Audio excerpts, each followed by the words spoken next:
Hey, it's Mike Watson with this month's monthly market report for the Antelope Valley real estate market.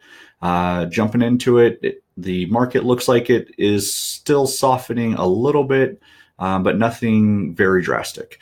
So the inventory levels, this is probably going to be the worst thing that we talk about.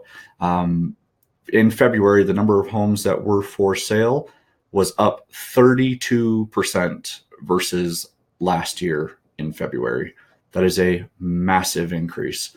But the inventory level came down 1.4% from January. So that's good. That's caused by the number of new homes that went into escrow or homes that were on the market that had offers accepted on them was up 14% last month from January. So the inventory level came down 1.4, and the number of homes that went into escrow went up 14%. But the number of homes in escrow in February was down about 0.5% from last year. Not too big of a change, but interesting to note. The number of homes that closed escrow were down 2.2% in February versus last year. That's quite a bit bigger of a change versus the number of homes that went into escrow. But the number that closed in February was down 14% from January.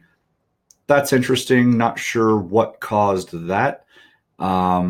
Maybe there were a lot of homes that were supposed to close in December and rolled into January. But the number of homes that closed in February was 14% lower than January.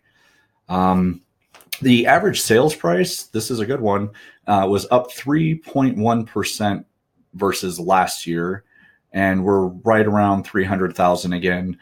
We reached 318, if I recall, last year, but the sales price, so it was up 3.1% from last year. So that shows our appreciation rates on average, but the price fell 2.1% from January to February.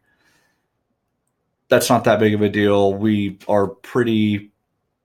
averaged out pretty well for all of last year. So it hasn't really dipped yet, even though the other indicators are showing a softening. The list price versus sales price ratio is down almost 0.5% from last year. So if the house started at 100,000 and then it sold for 99,000, that would have been a 99% list price to sales price ratio, and that fell 0.5% year over year. But we are up 0.5% from January to February, and that's indicative that there were more buyers in the market at the beginning of the year than there were at the end of last year. That probably has to do with interest rates have slightly fallen over the last couple months. And hopefully they stay there, but the government is talking about that going up to about 5.5% by the end of the year. If that happens, we will for sure see the market soften as far as home values go, in addition to the other factors like homes going into escrow and homes closing. The days on market increased 38% year over year. That is another massive increase. The number of new listings was more than 30% year over year, and the time that those listings are on the market before they accept an offer is up 38%, and that was at 53 and a half days for February. That was a slight decrease from January. Again, that's just seasonality.